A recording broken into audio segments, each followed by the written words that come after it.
Ridha Allah subhanahu wa ta'ala adalah salah satu dari sifat. Nabi SAW mengatakan, laisa lil mu'min ayyudhilla nafsahu. Mukmin itu jangan sampai menghinakan diri. Sejarah hamba yang Allah sebutkan dalam Al-Quran, di antara tujuan besarnya adalah agar menjadi pelajaran. Assalamualaikum warahmatullahi wabarakatuh. Alhamdulillah alladzi arsala rasulahu bil huda wa dinil haq liyuzhirahu 'alad dini kullih wa kafa billahi syahida. Segala puji bagi Allah yang telah mengutus rasulnya dengan membawa agama yang hak, agar dengan agama ini maka tampillah kebenaran di muka bumi. Dengan agama ini Allah hadirkan cahaya keimanan di dada-dada kaum musyrikin ketika itu yang berada dalam kegelapan. Afdhalus shalah wa atammu taslim ala Rasulillah Nabiyina Muhammad sallallahu alaihi wasallam wa ala alihi wa sahbihi wa ba'du. Jamaah semua, di kesempatan hari ini kita akan mencoba untuk lebih menyelami tentang al-aqidah, tentang karakter yang pertama al-aqidah pada bagian yang pertama, yaitu memiliki akidah bertauhid seperti tauhidnya Rasulullah Sallallahu Alaihi Wasallam. Cuman ada pertanyaan, limadha na'taqidu wa nuwahhidullaha ta'ala. Kenapa kita berakidah? Kenapa kita bertauhid? Ya, sesuai dengan Rasulullah Sallallahu Alaihi Wasallam. Apa yang membuat kita berakidah dan bertauhid seperti Rasulullah Sallallahu Alaihi Wasallam? Apa yang mendorong kita harus memiliki akidah dan tauhid Rasulullah Sallallahu Alaihi Wasallam? Maka di kesempatan ini, ya, saya ingin menyebutkan beberapa poin penting. Satu di antaranya adalah apa yang ditulis oleh Syekh Abdullah bin Abdul Muhsin At-Turki di dalam kitab beliau. Beliau adalah salah satu sekjen Liga Muslim Dunia. Ya. Poin yang pertama, jemaah semua, apa yang membuat kita itu harus berakidah, harus bertauhid seperti Rasulullah Sallallahu Alaihi Wasallam. Ya, yang pertama adalah jelas. Ini adalah bagian daripada perintah Allah Subhanahu wa taala. Di mana Allah memerintahkan kepada kita semua untuk mengikuti Rasulullah sallallahu alaihi wasallam aqidatan wa akhlaqan wa manhajan. Di mana Allah memerintahkan kepada kita semua untuk mengikuti nabinya, baik itu akidah, baik itu akhlak, baik itu cara hidup beliau. Ya. Sebagaimana firman Allah, ya, qul ati'ullah wa ati'ur rasul. Katakanlah wahai Muhammad, taatilah Allah dan taatilah Rasulnya. Wa ulil amri minkum, dan para pemimpin di antara kalian. Juga firman Allah, ya ayyuhalladzina amanu, wahai orang beriman, aminu billahi wa rasulihi. Berimanlah kepada Allah dan beriman kepada Rasulnya. Juga ya, firman Allah Subhanahu wa taala, qul in kuntum tuhibbunallaha fattabi'uni. Katakanlah Muhammad, jika kalian mencintai Allah maka ikutilah aku. Yuhibbukumullah. Niscaya Allah akan mendatangkan cintanya kepadamu. Ya. Jadi persyaratannya adalah mengikuti Rasul sallallahu alaihi wasallam. Ya, bahkan Allah Subhanahu wa taala mengancam, memberikan peringatan kepada kita semua. Ya. Memberikan kepada kita semua peringatan agar hati-hati, Hati-hati loh. Kalau kita ini nggak ngikuti Nabi dalam segi keyakinan, dalam segi ibadah, hati-hati. Ya, di mana Allah berfirman, "Wa may yushaqiqir rasul", siapa orang yang menyelisihi rasulnya, "mim ba'di ma tabayyana lahul huda", setelah datang jelas ya petunjuk kepada mereka. Ya, jelas datang petunjuk. "Wa yattabi' ghaira sabilil mu'minin", dan mengikuti jalan bukan jalannya orang-orang kaum mukminin, "nuwalli ma tawalla", maka kami biarkan dia berada dalam penyimpangan. Ini adalah bagian daripada kasih sayang Allah kepada kita semua, agar kita berada di relnya Nabi Sallallahu Alaihi Wasallam, agar kita berada di dombongannya Nabi Sallallahu Alaihi Wasallam, agar kita termasuk orang yang menikmati telaganya Nabi Sallallahu Alaihi Wasallam. Ya, jadi ini alasan apa yang membuat kita ini mengikuti Nabi Sallallahu Alaihi Wasallam. Alasannya sifatnya adalah naqli dari Al-Quran. Alasan yang kedua, apa yang membuat kita ini ngikuti Nabi adalah alasan yang sifatnya akli, nalar logika. Ya mas semua, tentu kita tahu bahwa tidak mungkin masjid ini ada begitu saja tanpa ada yang membuat. Tidak mungkin masjid ini ada tanpa ada yang mendesain. Itu amrun muhal, perkara yang mustahil. Mesti ada yang mendesain, mesti ada yang menyusun, mesti ada yang membangun. Gitu ya. Mesti ada ya campur tangan di situ. Begitu juga syariat kita ini. Islam datang di hadapan kita, tidak mungkin sekonyong-konyongnya ajarannya itu ada datang begitu saja, tidak. Tapi dibawa, ya, ada yang membawanya, ada yang menghadirkannya, gitu. Nah, siapakah itu? Rasulnya, yang Allah sifatkan dengan apa? Rasul yang ummi, yang tidak mampu, memiliki kemampuan untuk membaca dan menulis. Di mana apa yang dihadirkan oleh Rasul semata-mata adalah wahyu dari Allah. Wa mayantiqu 'anil hawa in huwa illa wahyu yuha. Jadi tidak mungkin akidah kita memiliki akidah keyakinan kecuali ada yang menyampaikannya. Makanya ya jamaah semua, ya ini dalil akal. Sehingga keyakinan ini, syariat ini tidak bisa dibangun kerangka konsepnya oleh kita. Gak bisa dibangun oleh nalar-nalar ya yang melatar belakangi kemampuan berpikir kritis kita, bukan. Akidah itu dibawa oleh Rasulullah Sallallahu Alaihi Wasallam, gitu ya. Lalu bersambung sampai hari ini, gitu. Sampai dari hari ini. Maka bangunan akidah adalah bangunan yang didasarkan pada an-nususus syar'iyyah, pada nas-nas syar'i dari Allah kepada Rasulnya, ya, hingga sampai kepada kita semua. Nah, inilah yang membuat ya akidah kita menjadi akidah as-salimah. Inilah yang membuat akidah ini terjaga, ya mas semua. Inilah yang membedakan akidah Islam dengan akidah-akidah lainnya. Gitu ya. Dua hal yang sangat penting untuk kita bisa pahami. Oleh karena itu, ya, standar akidahnya Rasul menjadi baku. Ya, menjadi baku. Standar akidahnya Rasulullah itu menjadi baku, ya, menjadi bagian yang diyakini oleh kaum muslimin di dunia ini dari zaman dulu sampai hari ini sampai nanti kelak. Gitu. Makanya di antara kekhususan ya mas semua, al-aqidah Islamiyah adalah ittisalus sanad. Di antara kekhususan, di antara yang mendorong kita memiliki akidah Nabi adalah ittisalus sanad. Nyambung. Keyakinan kita ini nyambung sampai ke Nabi. Riwayatan biriwayatin.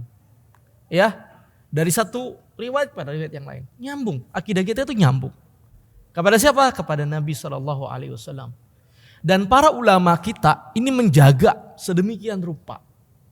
Maka mereka banyak menyusun kitab-kitab. Untuk apa? Untuk menjaga keyakinan ini. Ambil contoh misalkan kitab yang disusun oleh gurunya Al-Imam Muhammad Ibnu Ismail Al-Bukhari atau gurunya Imam Bukhari. Al-Imam Al-Humaidi, Abu Bakar Al-Humaidi nyusun satu buku dengan nama Ushulus Sunnah. Buku yang kitab yang memuat tentang akidah. Taruh misalkan para ulama yang lain seperti Al-Imam Abu Hanifah Nu'man bin Sabit Al-Kufi dengan kitabnya Al-Fiqhul Akbar memuat tentang kajian akidah. Kita lihat juga misalkan akidahnya Al-Imam Ahmad Ibn Hanbal, Imam Mazhab, menyusun satu buku As-Sunnah. Begitu juga anaknya menyusun satu buku As-Sunnah yang berisi tentang konten akidah, keyakinan Rasulullah dan para sahabatnya. Nah, demikian juga para ulama dari zaman ke zaman untuk menjaga originalitas, kemurnian akidah ini tetap terjaga, tetap eksis, tetap ada. Nah, inilah apa yang mendorong kita untuk memiliki akidah seperti Nabi, karena sanadnya nyambung, karena jelas, tidak samar-samar, tidak gelap. Dan itu berdasarkan nyambung riwayatnya. Ini poin yang mendorong kita memiliki keyakinan akidahnya Nabi SAW. Oleh karena itu, karena standarnya adalah standar akidah Nabi, apapun juga pernyataan yang barangkali kontroversial, yang viral di masyarakat kita dan itu terhubung dengan akidah, dengan belief system, dengan keyakinan, maka kita harus kembalikan kepada siapa? Akidahnya Nabi Sallallahu Alaihi Wasallam. Akidahnya Rasul Sallallahu Alaihi Wasallam.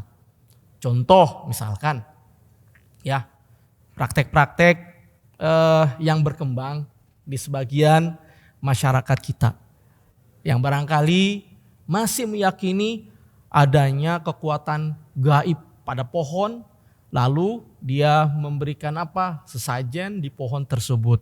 Contoh misalkan. Atau contoh lagi kultur yang lain.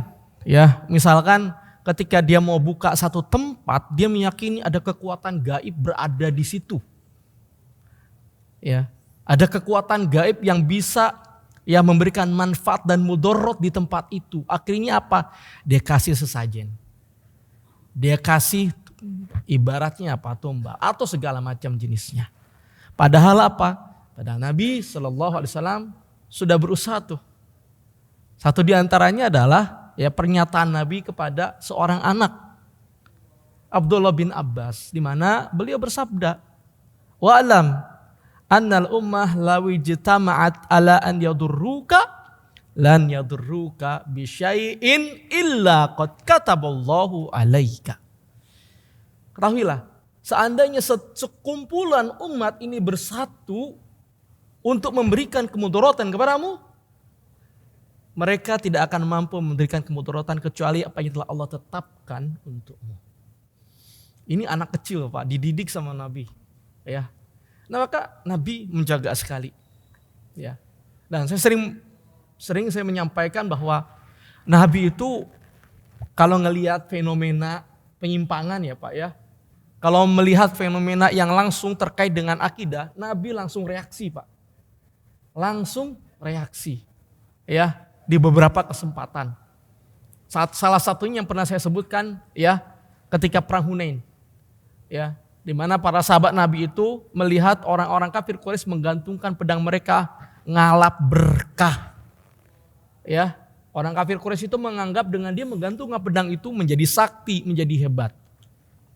Maka sahabat Nabi minta sama Rasul, "Ya Rasulullah, ya Rasulullah, ij'al lana zata anwat kama lahum zatu anwat. Ya Nabi, buatkan untuk kami itu zatu anwat, satu pohon yang di situ tempat itu tempat untuk gantungin pedang-pedang. Supaya kuat, supaya hebat, supaya bisa mengalahkan musuh. Maka Nabi langsung reaksi. Allahu Akbar. Allah Maha Besar. Ya, ini adalah perkara sunnah-sunnah, tradisi-tradisi yang pernah dilakukan oleh Bani Israel. Sebagaimana orang Bani Israel berkata kepada Musa, ya Musa, buatkan untuk kami satu Tuhan sebagai mereka punya Tuhan-Tuhan. Lalu dibantah oleh Nabi SAW. Nah, ini jamaah semua. Jadi apa sih yang mendorong kita untuk berakidahnya dengan akidah Nabi? Karena tadi perintahnya Allah untuk mengikuti Nabi. Kedua, itu dalil nakli. Kedua, dalil akli. Tidak mungkin syariat ini hadir tanpa ada yang menghadirkannya. Tidak mungkin masjid ini hadir tanpa ada yang membangunnya. Itu impossible. Itu mustahil. Yang ketiga, ittisalus sanad. Sanadnya nyambung, Pak. Ya. Sanadnya nyambung. Maka apapun juga keyakinan tadi hari ini, misalkan contoh, yang bukan kelompok saya, mereka bukan orang Islam. Nah, ya, yang sempat viral juga tuh barangkali ya, salah satu murid di pondok, ya. Jadi yang bukan bagian saya, kelompok saya, dia kafir. Ya. Jadi mengkafirkan di luar kelompoknya. Dan beberapa tahun silam, belasan silam, saya sering melakukan proses dialog dengan orang-orang seperti ini, Pak. Ya, dengan orang-orang seperti ini yang konon memperjuangkan Islam.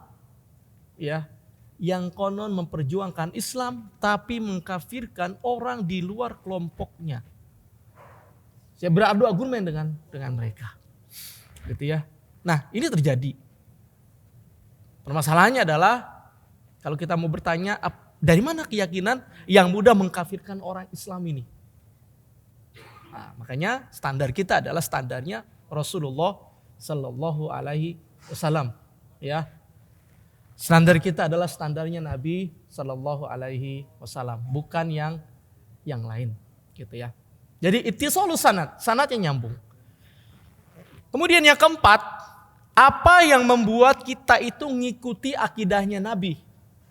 Annahum ahlul wasti wal i'tidal bainal ifrat wat tafrid wa bainal ghulu wal jafa. Sawan kana fi babil aqidah wal ahkam wis suluk. Fahum wastun, mereka berada di tengah. Bahwasannya yang mendorong kita untuk mengikuti Nabi karena Nabi itu orangnya wasat, bersikap tengah. Ya. I'tidal, ada di tengah. Tidak gulu, juga tidak meremehkan. Bahkan Nabi Shallallahu Alaihi Wasallam ya pernah menegur.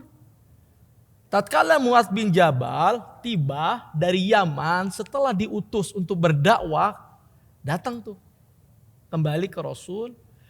Sekonyong-konyongnya tidak berapa lama, dalam satu ketika Mu'adz itu ketika Rasul datang, ya, gulu melakukan satu hal yang tidak lazim, ya, tidak lazim yang dia lihat. Apa yang dilihat oleh Mu'adz? Yang dilihat adalah orang-orang non-Muslim di Yaman itu sujud kepada rahib-rahibnya.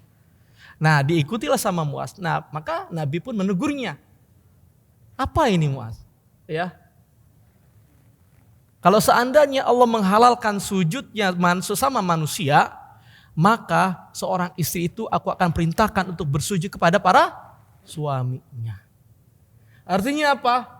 Artinya sujud ya, tidak bisa tidak diperkenankan. Dan dalam kesempatan Nabi berkata, La tatruni kama atratin nasara Isa bin Maryam. Innama ana Abdullah wa rasuluh. Janganlah kalian berbuat gulu. Jangan kalian jadikan aku itu seperti orang-orang Nasrani menjadikan Isa ibnu Maryam sebagai tandingan Allah. Hanya saja aku adalah hamba Allah dan utusannya. Itu kata Nabi. Kepada siapa? Kepada sahabat. Artinya apa? Nabi berada di tengah-tengah. Ya. Begitu juga dalam praktek ibadah yang pernah saya sampaikan. Ya. Di mana sahabat Nabi ya, itu apa? Di mana sahabat Nabi itu datang kepada istri-istri Nabi untuk bertanya tentang apa? Ibadahnya Nabi. Lalu dijawablah oleh istri-istri Nabi tersebut. Ibadahnya Nabi itu begini dan begini. Lalu mereka pun beritikad, berazam. Ya, ama ana wallahi, adapun aku sungguh demi Allah, aku akan berpuasa terus-menerus, tidak akan pernah berbuka. Yang satu lagi berkata, aku akan sholat malam terus-menerus dan tidak akan pernah tidur. Yang satu lagi berkata, adapun aku tidak akan pernikah, ya tidak akan pernah melakukan pernikahan. Nah, lalu terdengar nih, ya azam dan keinginan mereka ini sampai ketika ke telinganya Rasul, ya. Maka Nabi pun berkata, mangkola kada wa kada. Siapa orang yang berkata seperti ini dan ini? Siapa yang berkata seperti ini dan ini? Ya. Nah, lalu Nabi pun kemudian menyebutkan, ya. Siapa orang yang tidak mengikuti sunnahku, tidak mengikuti aku, laisa minni. Man raghiba an sunnati, siapa yang benci terhadap sunnahku, bukan bagian dari golonganku. Artinya apa? Jemaah semua. Nabi sholat, Nabi juga tidur. Ya, Nabi berpuasa, Nabi juga berbuka. Nabi punya istri. Ya, karena yaitu tadi fitrah manusia. Nah, inilah yang Nabi sadarkan kepada para sahabatnya untuk tetap berada pada rel, berada di tengah. Berada di tengah. Ya. Makanya ya jemaah semua, ketika ada perilaku kita perilaku negatif atau ada hal-hal yang menyimpang, berarti ada masalah di dalam keyakinan dia. Berarti ada masalah di dalam hatinya, berarti ada masalah di dalam jiwanya.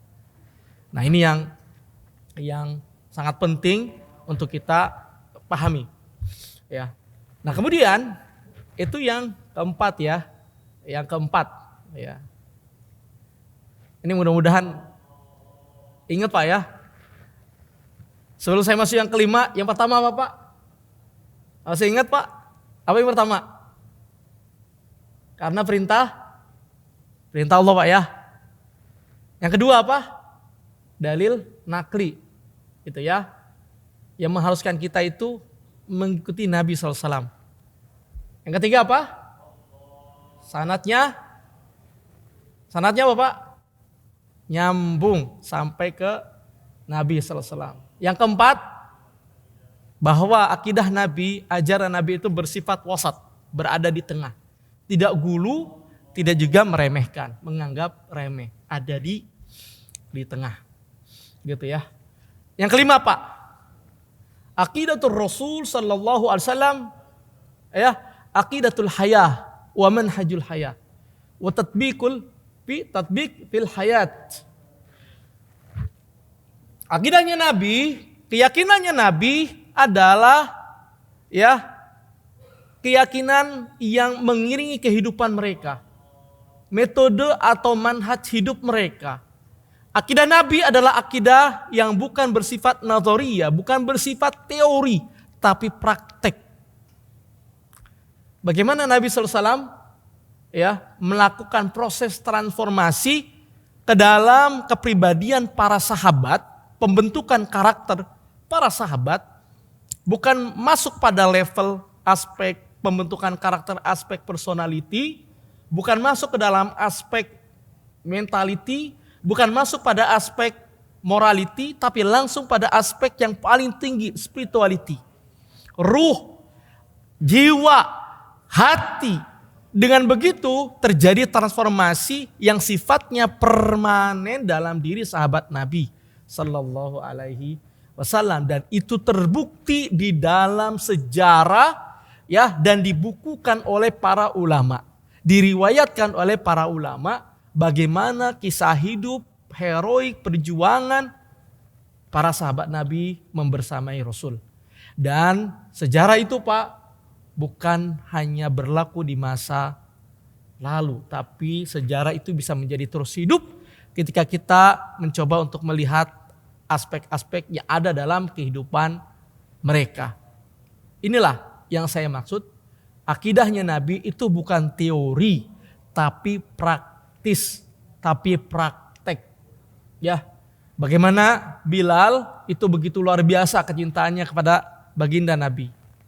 Bagaimana juga ya Abdurrahman bin Auf, bagaimana Ulbah bin Zaid, bagaimana Khalid bin Walid, bagaimana Umar bin Khattab, bagaimana Abu Bakar Siddiq, ya bagaimana ya Ammar bin Yasir, bagaimana Sumayyah, ya bagaimana para sahabat Nabi itu benar-benar terdidik dan jiwanya itu digodok, jiwanya itu dibina oleh Rasulullah SAW. Sehingga jadilah mereka orang-orang yang memiliki karakter bagus dan perilaku yang bagus. Sungguh sangat beda 360 derajat pada masa sebelum jahiliyah dan pada masa Islam. Bagaimana kemudian persaudaraan, bagaimana kemudian penghargaan kepada wanita, bagaimana kemudian ya saling menghargai, saling memberi di antara mereka. Itulah praktek akidahnya Nabi Sallallahu Alaihi Wasallam, dan itulah yang mendorong kita untuk apa? Memiliki akidahnya Nabi Sallallahu Alaihi Wasallam, gitu ya. Jadi ada 5 poin ya. Apa yang membuat kita untuk memiliki akidahnya Nabi Sallallahu Alaihi Wasallam, gitu ya. Nah, ini karena waktu kita 10 menit lagi ya. Baik, ya. Yang ketiga, yang keenam ya. Laisa lahum imamun mu'azzamun ya'khudhuna kalamahu kullahu wa yad'una ma khalafahu illa rasul. Ya. Yang terakhir nih ya, yang keenam. Tidak ada pemimpin imam yang paling diikuti secara mutlak kecuali hanya Nabi Sallallahu Alaihi Wasallam. Ya, kecuali hanya Rasulullah Sallallahu Alaihi Wasallam. Jadi Rasulullah pemimpin yang wajib untuk diikuti secara mutlak. Ya, kalau yang lain kan kita sesuaikan. Ya, apakah mungkin mazhabnya adalah mazhab Abu Hanifah, mazhab Hanafi, mazhab Hambali, apapun juga mazhabnya. Tapi Rasul berada di atas itu semua. Ya. Ucapan Nabi berada di atas itu semua. Ya. Jadi Rasulullah pemimpin tertinggi, Rasulullah ya satu pemimpin yang wajib untuk kita ikuti semua, gitu ya, tanpa terkecuali, gitu. Dan yang terakhir Pak, ya yang ketujuh nih adalah tarkum al-khusumat fid din, bahwa akidahnya sahabat Nabi, akidahnya Rasul ya adalah akidah yang menghindarkan dari apa? Dari perselisihan. Jadi kalau kita ngikutin Nabi, kita ngikutin Rasulullah SAW, ya akidahnya, maka bentuk-bentuk perselisihan terkait dengan akidah itu selesai. Ya, tidak ada hal yang perlu dipersengketakan, diperdebatkan selama itu jelas asar dan riwayatnya dari Nabi Sallallahu Alaihi Wasallam. Ya, mungkin itu ya dari saya 7 poin apa yang mendorong kita untuk mengikuti akidahnya Rasulullah Sallallahu Alaihi Wasallam. Ya, sebenarnya masih banyak poin-poin. Ya, saya rasa sudah cukup ya 7 poin ini. Barangkali itu kalau ada pertanyaan silakan Pak. Masih 3 menit lagi ya Pak ya. Pak Yudi, ada pertanyaan Pak Yudi?